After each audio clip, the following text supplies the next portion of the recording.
a storm. Every year when it gets around August 29th, all of the memories start to rush back.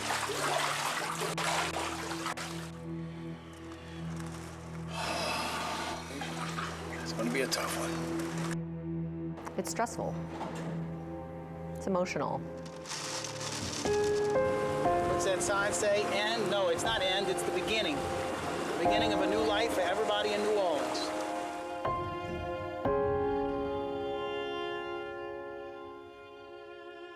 Tell me who you are. I'm Jamie Bonk. That's what everybody knows me as. My real name is James.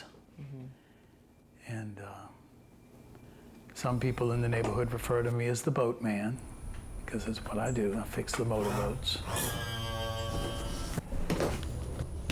Let's see if I can make this thing come alive. How long has it been since you fired this baby up? Years. I get pretty emotional every time. That's why I don't drag this stuff out every day, you know. But when I pulled it out the other night, I was crying pretty good. I get over it. It's just the whole trauma. I guess I relive it in an unconscious way, you know.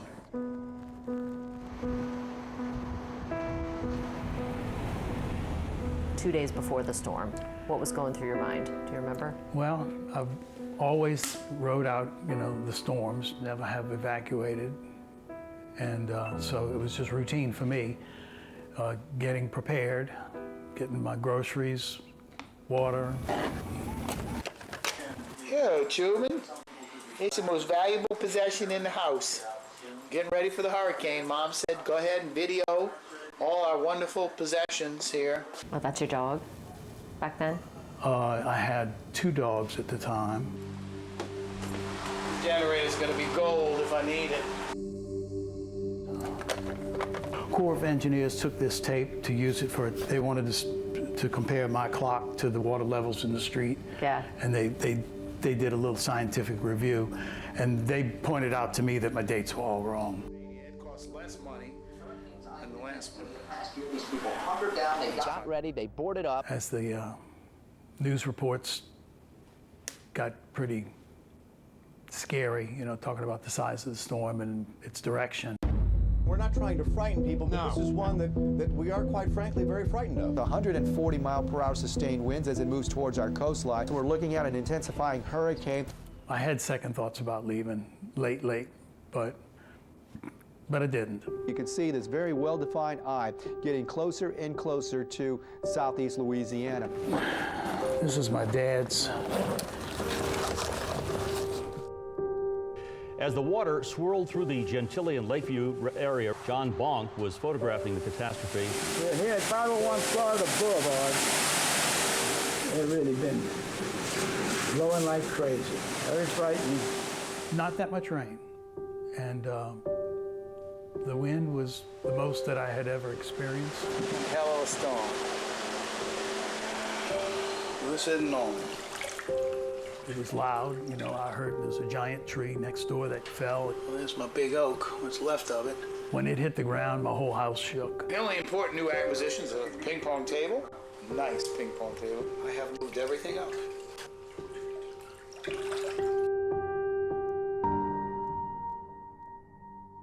James Bonk is just a great guy. He felt like he was sitting pretty for Katrina. Like his wife and his sons got out of town. He was, you know, fully stocked to the gills. He had, you know, everything that he could possibly need for the storm. One of the things that struck me and my photographer, Rick Neese, when we were with him, was how traumatic it was for him to talk about it. People don't realize how much it impacted them. Yeah. Even 20 years later. It was actually 50 places where the levees broke, like the lower 9th Ward. You know, you had the breach at the 17th Street Canal. You had the New London Canal where there was a breach there. Then, of course, Chalmette and the water just pouring over the levees through that whole funnel of the Mr. Go. I mean, just devastating communities just within hours.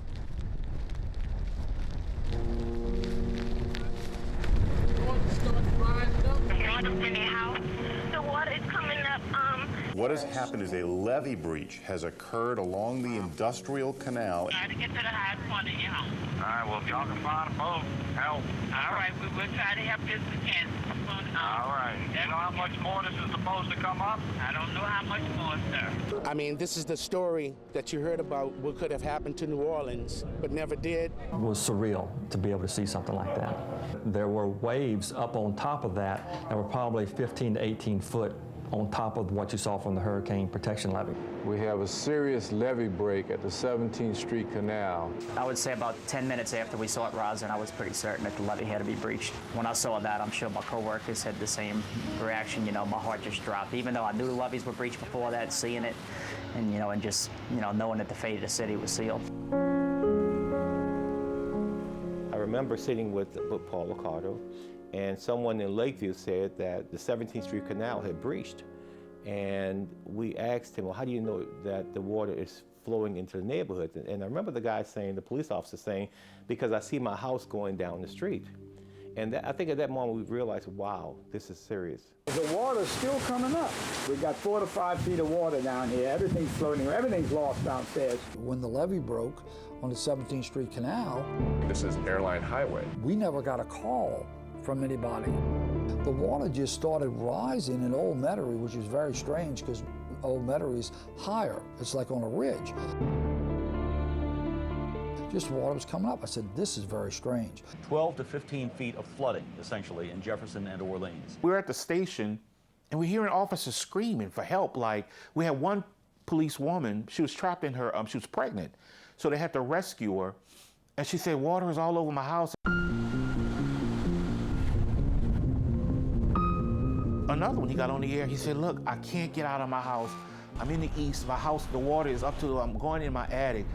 So we're hearing people telling him, like, shoot the attic up so you can get holes just enough where you can punch and get out of there so you can stand on your roof. You're doing boat rescues. And I said, you got to get me on a boat. And we got lives to save. We got people to go get. And that's what we did. And then we started commandeering boats. Told the guys, go find whatever boat you can find, put it on the trucks and get it out of here. I talked to a firefighter, actually, who said that they were hearing people screaming from the attics. They tell me right now that they're still hearing people crying out for help. People are using guns to shoot in the air to be identified. They're using flares. Well, not your fire extinguishers. We certainly don't want to condone that. We got up this morning, and we just went and rained, and all of a sudden the water just started rising. Daniel and Glenn LaCour say there was no room for them in the car when their wives and children drove away. They climbed into their attic and kicked out a wall panel to get daylight and to shout for help. In a matter of 20 minutes, it was up this high. I'm like, this can't be real. Is the city actually underwater? Look at the buildings underwater here. My heart is heavy tonight. I don't have any good news to really share other than at some point in time the federal government will be coming in here en masse. But the city of New Orleans is in a state of devastation. We probably have 80% of our city underwater.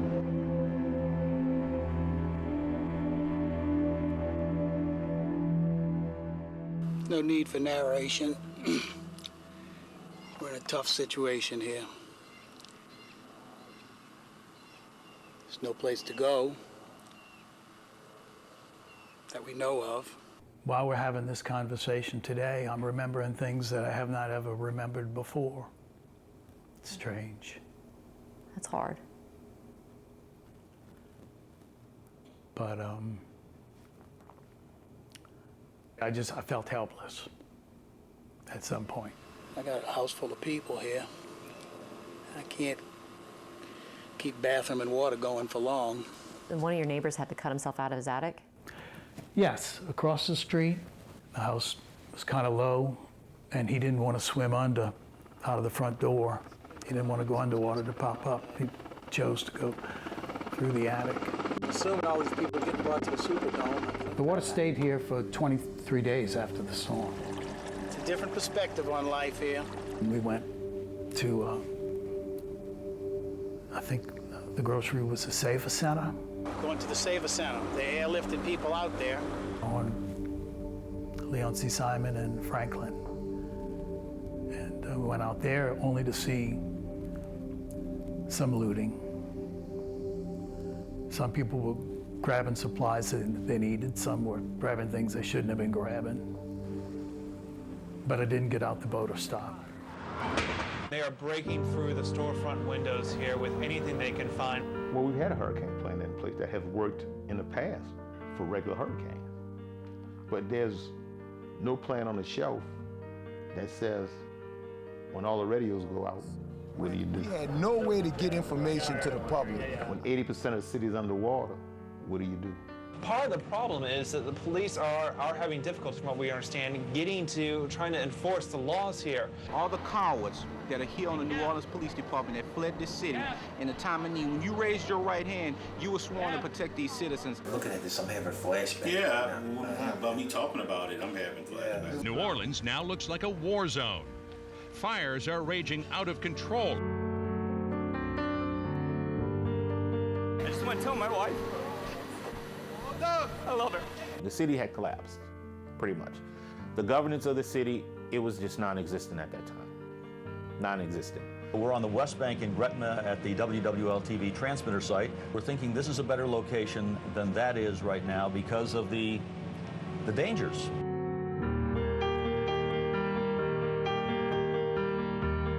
How would you assess the condition of Jefferson Parish at this time? Jefferson Parish, as we knew it, is gone forever. Many people are being rescued and brought to the Superdome, so the dome population is growing. They do not have the facilities to accommodate the people who are there, particularly those with medical needs. So we are in the planning process right now of attempting to locate appropriate places to try to evacuate those folks who stayed in the city. When I arrived in New Orleans on that Navy helicopter, we circled the dome twice, and imagine 16,000 people looking up at you. So I got off the helicopter, and all those people looking at me like, is this the ride? Did we start getting the rides now? And I walked to the side of the Superdome to get out of the rotor washer of the helicopter, and I look over and I see a lady pushing a cart with a toddler up to his chest. I said, oh my God. We had all these people to get out, then we still got people trying to get to high ground. And I walked in the building, and Mayor Nagin was there. There was a FEMA regional guy there and a general from the National Guard. So just quick intro, I said, what's the priority? He said, John, we got to evacuate these people. And Ray Nagin was clear as, we got to evacuate. We came maintained. We had these people that have been here since Sunday, and this is Wednesday morning. Hundreds left the Superdome, crowding instead the convention center. There are buses there, is that clear to you? Buses parked.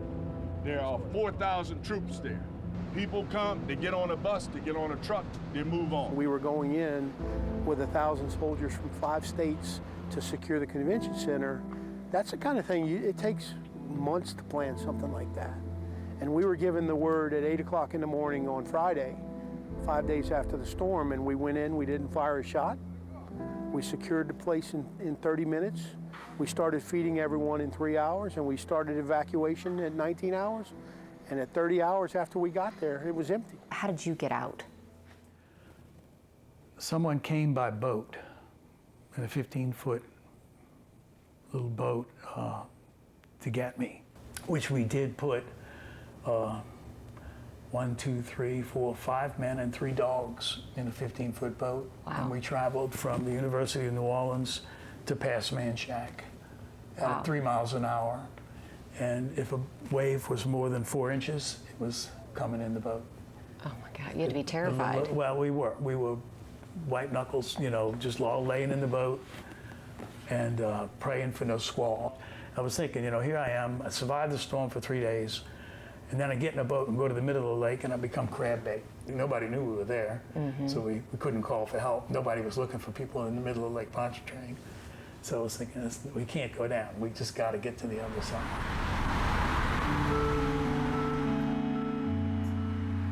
This became, in fact, a shelter of last resort as people were being rescued from their homes. You had boats that were going down the streets. The waters had become rivers.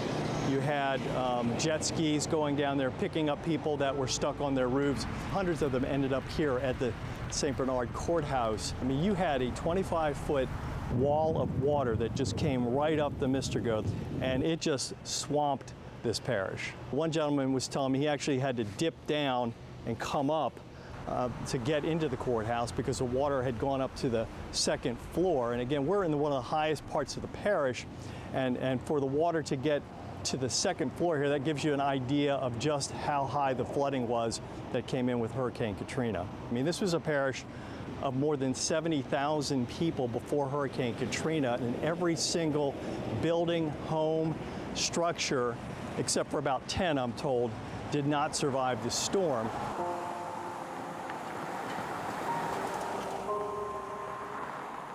Went out to the front porch, and my porch is 3 feet high. The water pushed me off, and I swam to the people across the street. When I got across the street, it was on the gutters across the street. I climbed up on the roof.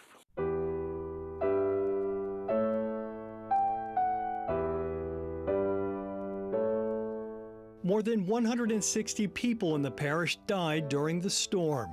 Terry Petrie's mother, Joyce McGuire, is one of the names on St. Bernard's Katrina Memorial Wall in Shell Beach. Hey, Joyce, you home? I hope you're cooking red beans and rice. I'm coming in. He said it's comforting to visit the lot on Plaza Drive in Chalmette, where his family home once stood. Good times. Katrina took it all. I miss the parties. You know, we used to have swimming parties every weekend. You know, sometimes we have a little band come in, you know, play music, and I'd be bartending with a keg of beer. Petrie's mother suffered a fatal heart attack during her rescue. Hold on. He was eventually pulled from the flood by a passing boat, taken to the parish courthouse, and evacuated to Baton Rouge.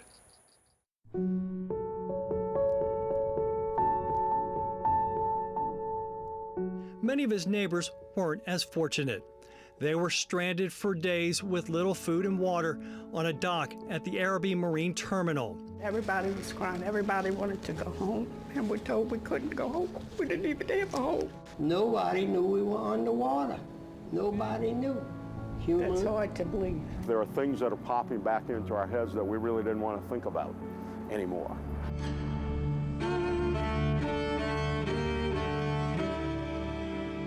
Attorney and business leader Walter Leger led a rescue mission from a pilot boat on the Mississippi River to save the St. Bernard evacuees.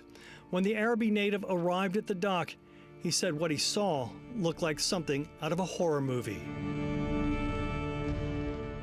We looked into the opening of this massive warehouse, which was ordinarily designed to hold cargo, and what it was holding was thousands of people.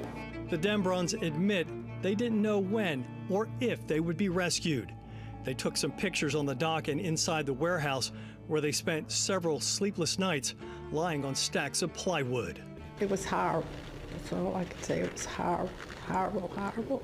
Nearly all of the parish's residents left in the immediate aftermath of the storm. When an entire community is underwater, and every home is underwater, maybe with the exception of 10, and there's no schools, and there's no hospitals, and you've got to make decisions for your family, and you've got to move. You got to get your kid into school, and that happened. John Lane moved to Mandeville after the storm, but the pull of home was too strong. And I've decided to pack my family up after 9 years and come back here, and do and try and serve, and make a difference in this community, to rebuild it back. Lane is now the executive director of coastal operations for the parish. He said others like him are moving back and new families are choosing St. Bernard. Affordable housing is right next to the city with a great school system, a brand new state-of-the-art hospital, a fantastic police department, and a government that's doing everything they can to try and attract new businesses and rooftops. St. Bernard has new flood protection that wasn't in place during Katrina. There are 23 miles of higher and stronger levees and flood walls. The 76-mile-long Mississippi River Gulf outlet, which acted like a funnel directing storm surge towards St. Bernard and parts of New Orleans, has been dammed off. The parish has also made major upgrades to its drainage and water systems. I've heard Chalmette jokes all my life, and I said, go ahead, go tell them. I know what we got here.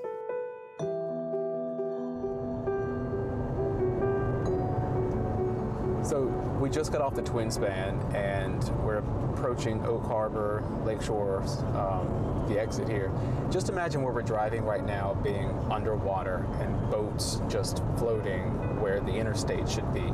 It was like that all the way from the shoreline of Lake Pontchartrain up to Old Spanish Trail. That's about 3 miles between the two. There was a lot of floodwater here in the city of Slidell, so one of the high points in the city was actually the railroad tracks. So first responders would often see people just walking, whether just in a daze or just looking for resources or just looking to survey the damage, up and down the railroad tracks through Slidell, because this was a point where you could actually put your feet on the ground and not have to be in, shin, knee-high water, depending on what area of the city you're in.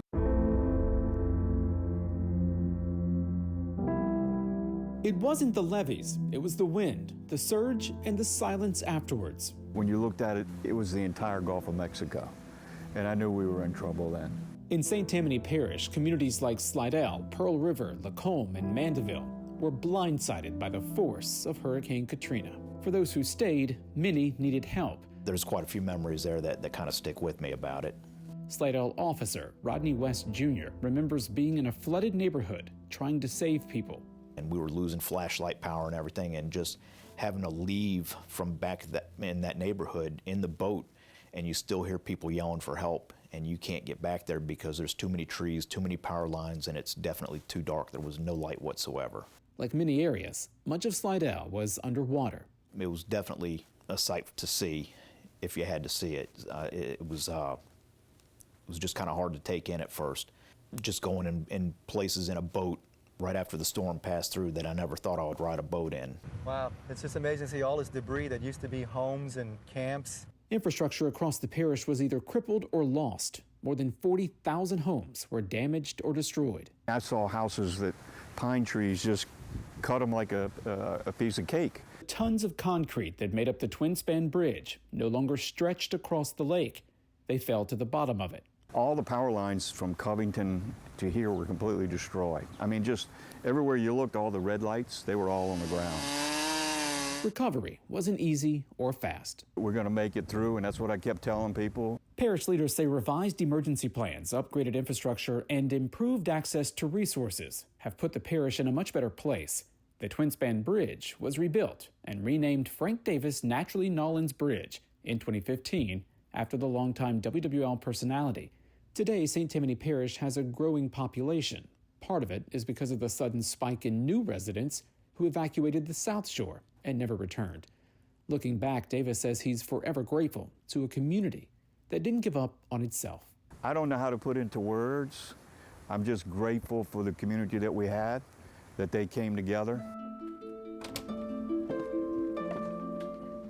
So this is where Katrina lives now, here at WWL. And one of the people who is in some of these tapes is Meg Ferris. So Meg, come tell me what these are. I mean, when you look at this, what goes through your mind? It's so surreal. It truly, truly is. But as I was looking at all the labels, I remember every one of these stories with Nagin. I remember coming into the city because they separated us, split the newsroom in half. And half was on the West Bank, which didn't really flood as much, at our transmitter. And the other half of us was broadcasting out of Baton Rouge. And so we kept coming in every day to do stories, and we could get past police presence and National Guard because we had press passes. The city was empty. It was absolutely empty. But we lived together. For like 6 weeks, we lived in that Baton Rouge station. And a lot of times we just slept on the floor in that newsroom when we were working. So many of you also lost your homes. I can't even imagine. what that was like going through Why that. 20 years later do I get upset? But I do, because, you know, I quickly learned, Katie, that sofas and refrigerators can be replaced. Letters from your deceased mother can't. Family heirlooms can't. That was difficult. And a lot of people said, oh, it's just stuff. But that stuff made you who you were, that note from your grandmother. All right, Carl, what was the last season you forecasted as chief? 2018, because I retired in 2019 in February. So it was 2018, and I can't even remember that year, what went on that year. I just know I'm glad that I retired before 2020. Yeah, it was an active one. That would have put me in the grave, I think. I couldn't imagine going through round after round after round of storms coming in and moving through, so yes. I think I got it. You timed it well. Yes, I think now it's for you younger folks. Kind of looking back on a lot of the footage from Katrina. In 2005, I was only a year out of college. I had an apartment. I didn't have kids. Right. I didn't have a home. Right. I didn't have property. Yeah. You did. You knew you weren't protected in Slidell. Oh, yeah, So no. what was going through your mind while you're forecasting the storm? Well, I thought more of wind damage, and I saw a radar, and I saw where it was coming on land around Plaquemines Parish, and I knew the track would take it one side of the eye wall over Slidell. Right. I thought to myself, many people aren't going to have homes to return to, and that was including me. So I thought my home was going to be completely destroyed by wind damage. So when I got back to my home, I saw the structure. I said, oh, the structure looks fine, yay.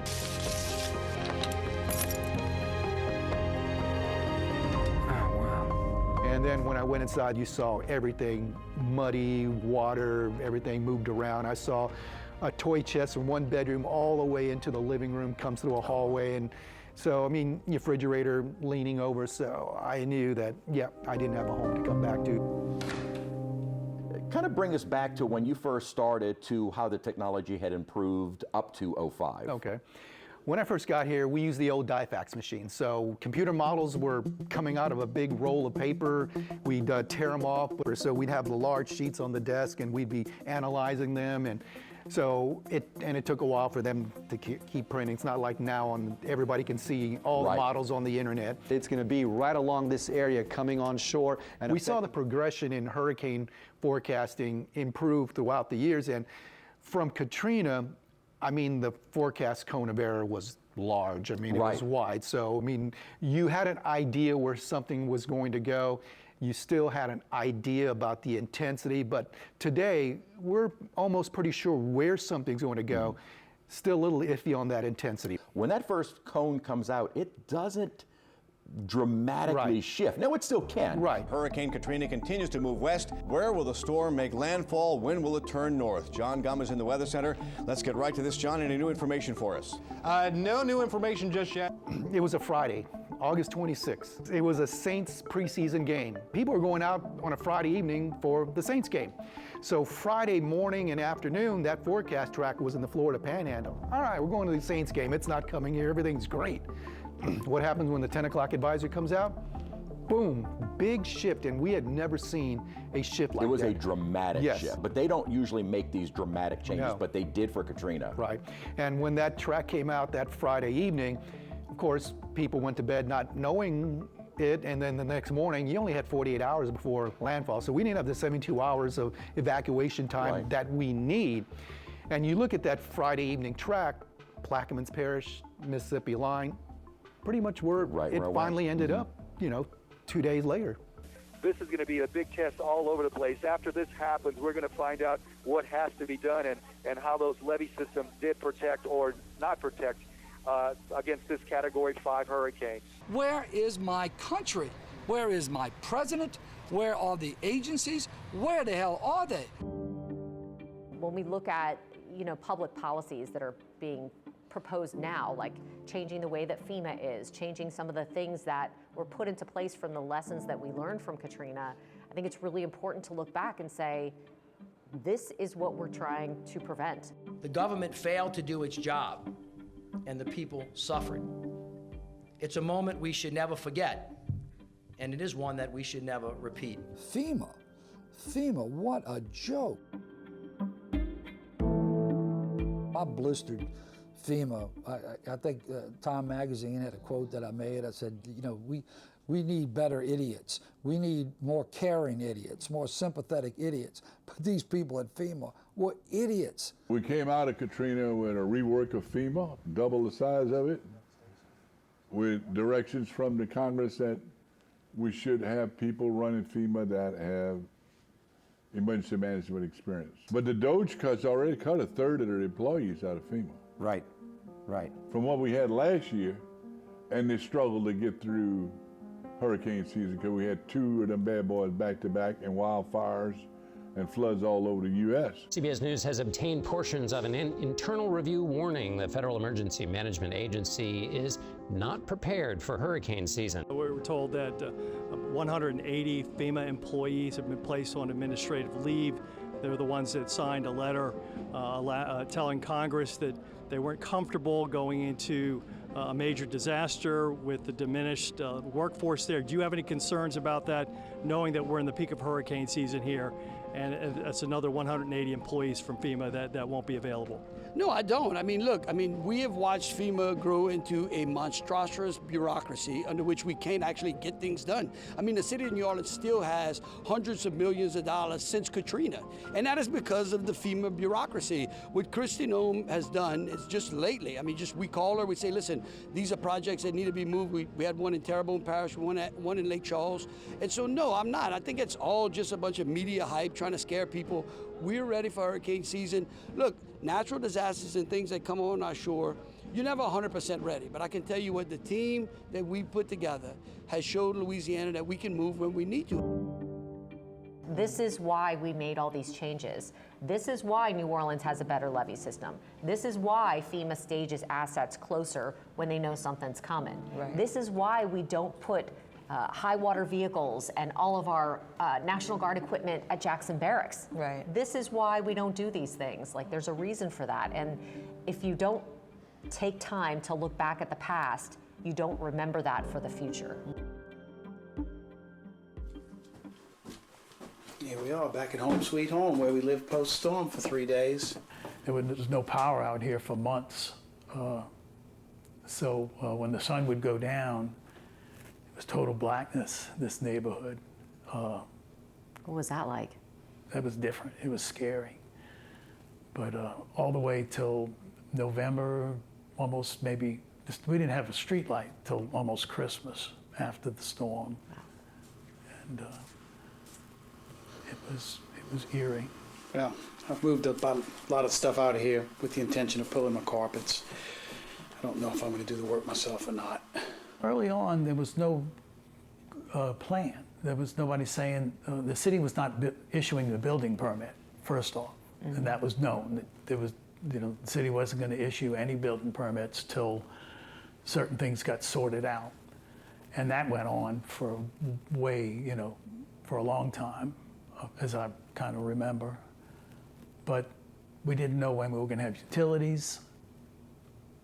There was just no good, I don't know, a lack of information. We'll live in this house again, I hope.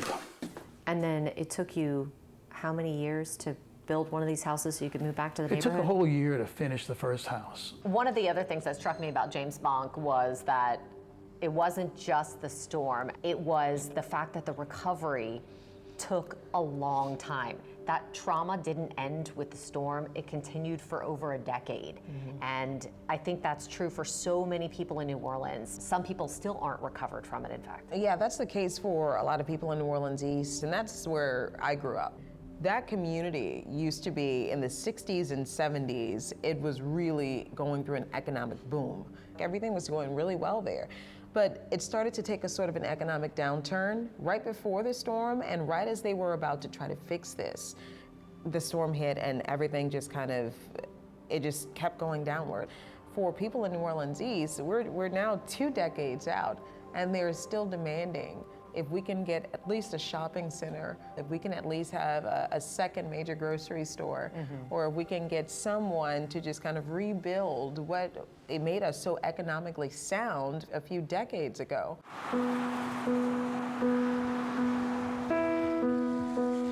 New Orleans East was truly a mecca. The Lake Forest Plaza was the real it, you know, with the skating rink and the stores. I mean, it was truly just a paradise in many ways. Tangi Walls saw the vision. Tangi would settle in the more affluent Eastover subdivision, and you could see its appeal. An exclusive country club-style neighborhood with beautiful views of a man-made lake and a sprawling landscape.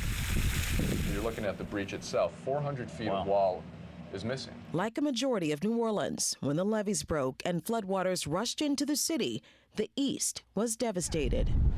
When my family evacuated to Baton Rouge, everyone was in a devastated state of mind, condition, couldn't believe it. It was like no other experience, I think, in my life. It mobilized me and my family. It's just hard to fathom. Look at that. Those are homes. After about 3 weeks to a month of not hearing anything, we began to say, well, what are we going to do?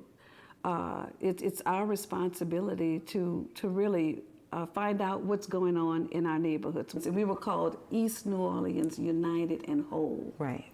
And it was a group of residents like myself, family, friends, neighbors, community, strangers that all got to know each other from the neighborhoods that all had the same feelings. What's going on in New Orleans East?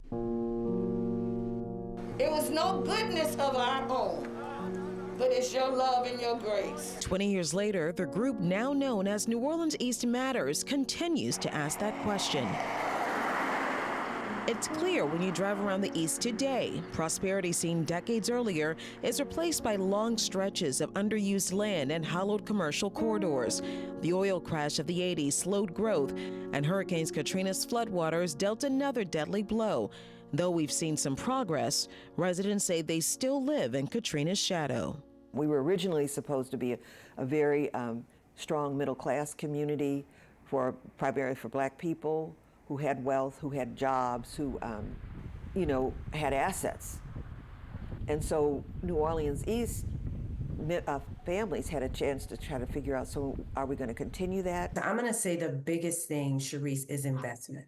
There has to be some investment there. Still, economic corridors are barren. Was there ever a strategy or a strategic plan that just never played out for New Orleans East? Shortly after Katrina, in the master planning strategies, and they were doing master planning for several communities throughout New Orleans. Turning canals into parks and revitalizing decaying shopping centers and strip malls into outdoor plazas.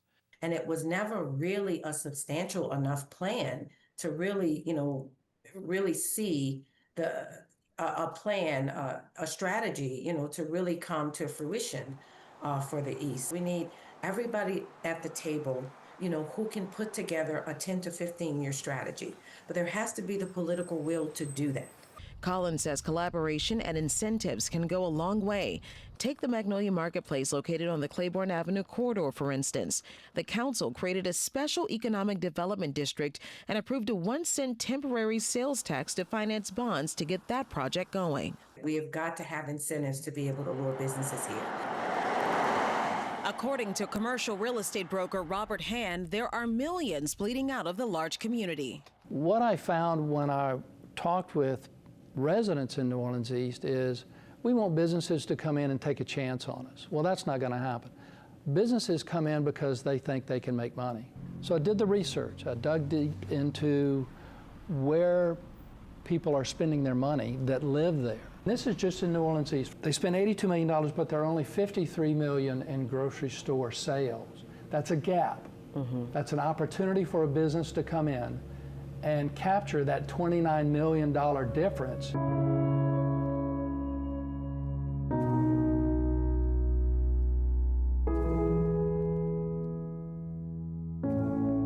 They are spending money outside the area because businesses are not in the area. So what I found was a misperception that New Orleans East does not attract businesses. But even Robert admits the communities that inhabit the East faced another challenge: stigma. One residents and local leaders say is real and persistent, despite a downward trend in violent crime across the board. We have a Marriott Express in New Orleans East now that just opened. Marriott brought their brand to New Orleans East. Why? Because crime was going down. They see the potential. What people are doing and not asset building in the East, they're actually participating into running us out of our community and away from our home. Because New Orleans East is representative of the largest collection of black homeowners of any municipal district. So why do we keep leading with how bad the East is? Meanwhile, the lower Ninth Ward, the poster child of Katrina's devastation, faces problems similar to New Orleans East. All you see is water, pretty much, and the tops of roofs. Before the storm, more than 14,000 residents, mostly multi-generational homeowners, call the lower Ninth Ward home. Today, there are less than 5,100. The damage was documented, it's legitimate. Where do those dollars go to? We're 20 years out still trying to get these blocks to look like city block. We're in the 1,000 block of Lizardi, right off of St. Claude. When we first got news about Katrina, we were evacuated. I just left a few days before. Did not plan to evacuate. That's a lot of people from New Orleans. Yeah. First time I always went vertical, got a hotel in local, but didn't travel that much. We had little kids. When we evacuated, the first thing I realized it was really serious is that I saw on the news the word Lizardi with water, only half of the word. That was my first kind of jolt. Like, we're not gonna be able to get home as quickly as I really had envisioned. It's been a difficult road, but you know, some of us did get back. We did community planning. We asked people to do some insurmountable things. We were already homeless, and yet we are asking each other, hey, how do we envision our community to be back? Government failed everybody around here, and I'm sick and tired of it. How much of this is going to come down to literally just neighborhood associations doing the rebuilding because they're losing hope in local and state government? Literally, that is the only reason we have the houses we have right now, because we took it upon ourselves to develop a community association and to do a redevelopment plan and to do a disaster recovery center. We literally went out, put our own dollars up, raised the other dollars. It was not because of a public effort. They found us working and then tried to jump on a bandwagon because they were embarrassed into action. When they said they found you working, is that the work you did with Nina? Yes, the work I did with Nina. I'm the founder of Lower Ninth Ward, Nina. We have a lot of families that are continuing to come back every day, and we're shopping elsewhere. Every day we go to buy our groceries, the malls, and all of those things. We don't have those services around here. That was established to redevelop and get our folk home because there was nobody here. As a matter of fact, the public officials literally were telling me, Trish, you know, tell the people to move somewhere else. It's not happening.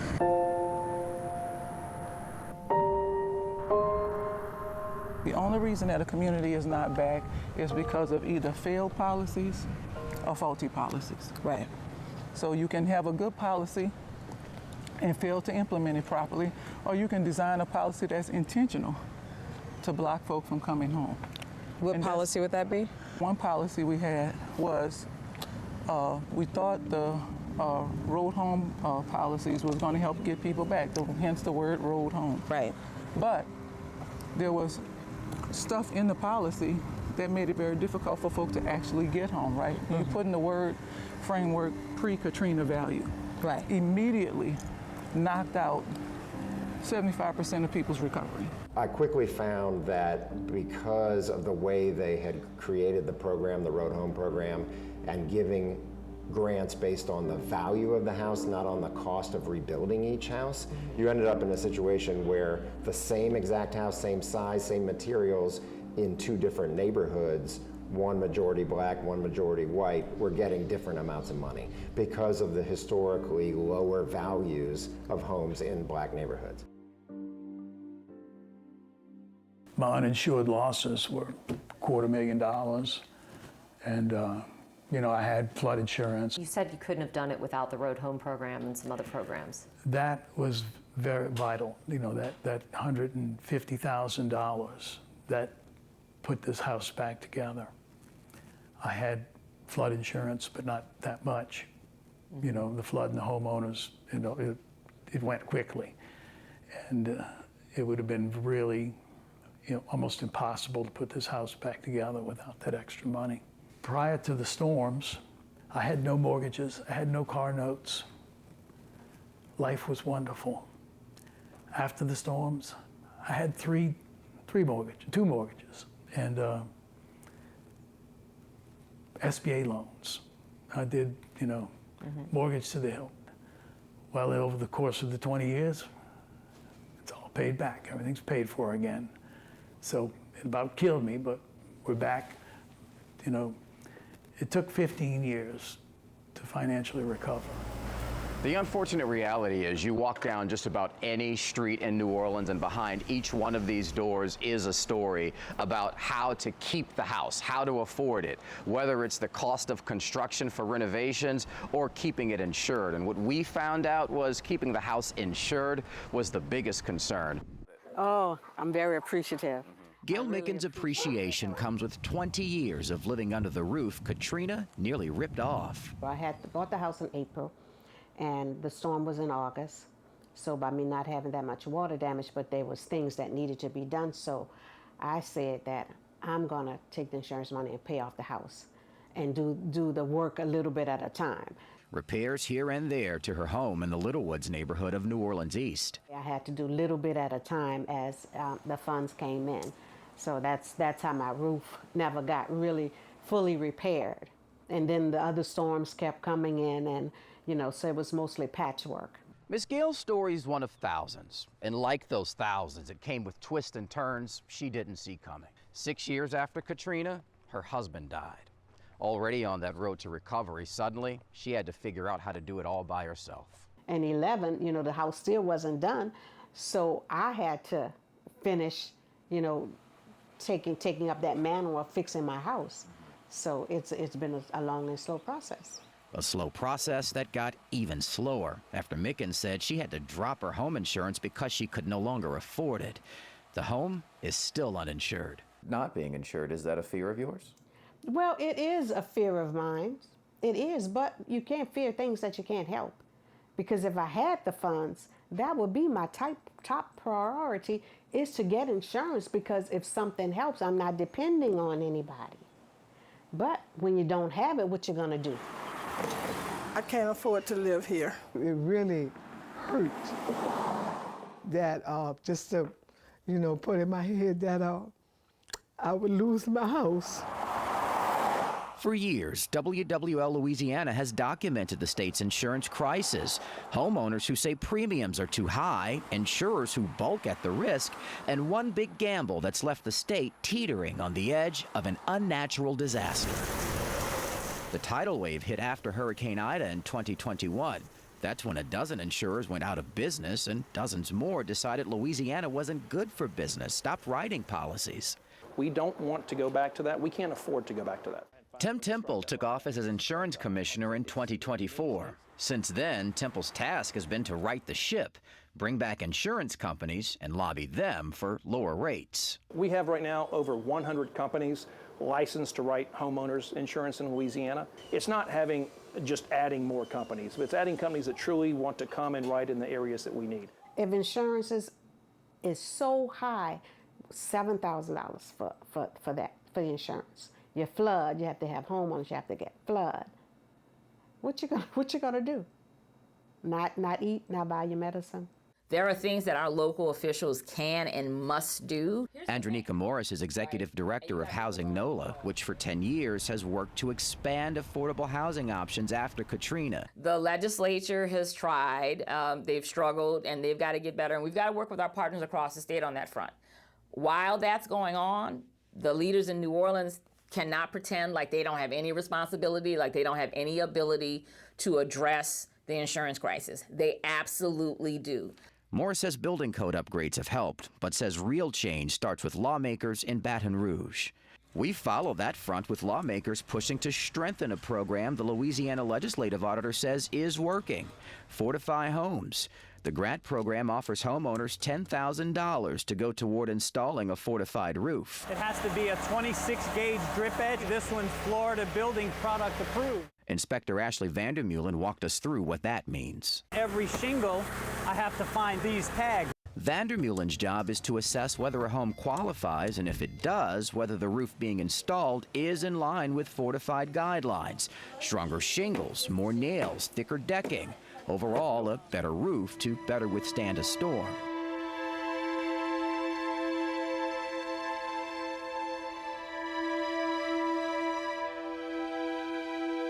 I'm more protective than I was with the old roof. Back in the East, Gail Micken has a new fortified roof. She got hers thanks to a $15,000 grant, not from the state, but Gulf Coast Bank and Trust. The bank's program helps low to moderate income homeowners. Their incentive? A stronger roof reduces risk. A lot of us, wouldn't be able to get the main things that we need, to take care of our house because the funding is just not there. 20 years after Hurricane Katrina, insurance proves a lifeline crucial to the very heartbeat that is Southeast Louisiana. When did life start to feel normal again? And, I'm sure it was different. It was a new normal. It was different, but I tried to make it as normal as I could, even in the process before I was back in my own properties. I started hunting and fishing again. I went shrimping in the lake. We had the most bountiful white shrimp season post-Katrina that I've ever seen. The storm had just done something to the ecosystem and filled the lake with white shrimp. And you could go out and drop your net. You couldn't go 3 to 5 minutes before the boat would stop because your net was so full of shrimp. Wow. And so that went on, and that's what keeps you going. You do the things you used to doing. Mm-hmm. You have your shrimp boil. You go duck hunting. You do what you got to do. The way of life didn't end. No, it did not. It did not. Who no say what they say. Mardi Gras moon is a hell of a day. But you better sew it right. And never come out when your head get tight. Cause I sewed all night long. So we got back, we masked that. At the right that year after Mardi Gras, same day, the Indians came out. And they was coming from Texas everywhere, but they had their suits with them,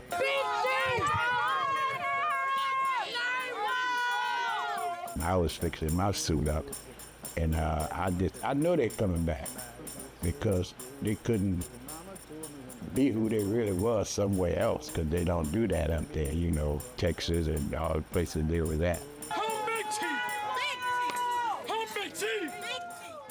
They got together with all the other tribes till we're all coming in white because we got to clean up the city. So everybody's suit was white, and we came out, and it's just like any other Mardi Gras day.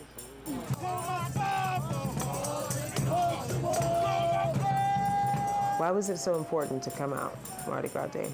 It was our culture, and that was the day, and we had to be out there, I mean, just because of a hurricane or two in the city, let's bring the city back to the way it was, and that's what we did.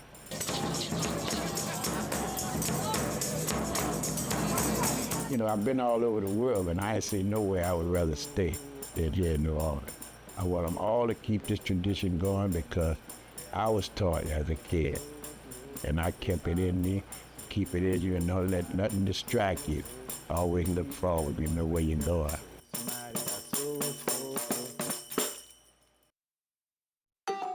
Now, there is a new sign of life that's there, that's been welcome. When I was out there in the lower Ninth Ward with our photographer, Chris Russell, we saw all of the cars driving by and they were beeping horns, and it seemed like everybody was excited to see something happening there, and it was because they were students. And these students, all under the age of 20, young kids who were not even born when the storm hit. Mm-hmm. They're called the Eternal Seeds, and the Eternal Seeds are part of a program from B. Mike. He has an amazing studio, Studio B, that is in that area. And they go through this summer-long program, and they spoke this time to people who had experienced Hurricane Katrina. So based on everyone sharing their stories, they took these stories and they storyboarded them, and they created a story through their art. So they decided to paint the story of the Lower Ninth Ward on the levee wall. Let's start grabbing the tarps out first. As artists, how do you create a memorial, which is a representation of exactly what happened? Like, this happened, don't forget.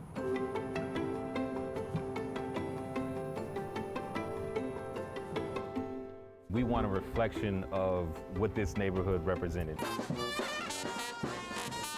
The joy, the collectiveness, people, the memories. I'm hopeful that this simple act of putting paint on the wall is enough to put the battery on the back of the folks who used to love this space, who need a reminder as to why we still love this space.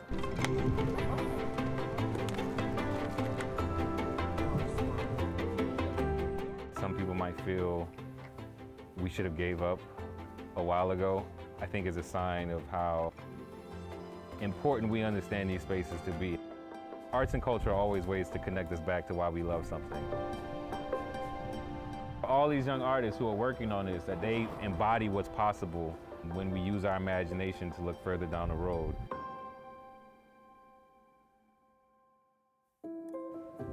This is the place. This is the place that became the symbol of New Orleans, a New Orleans that was pulling itself up by its bootstraps, that was trying desperately to bring itself back to life.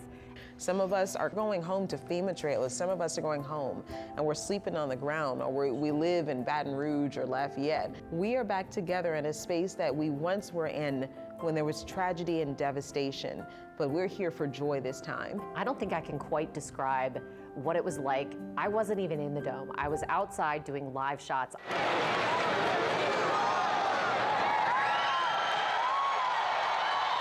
The crowd was so loud. I can't even describe how happy people were. For so many months, everybody has just been wading through it, you know? And just to have something that was happy, that brought people together, it was incredible. I never would have thought last year when I came down here to see the dome, how the state it was in, that we'd be back here. So it's just great.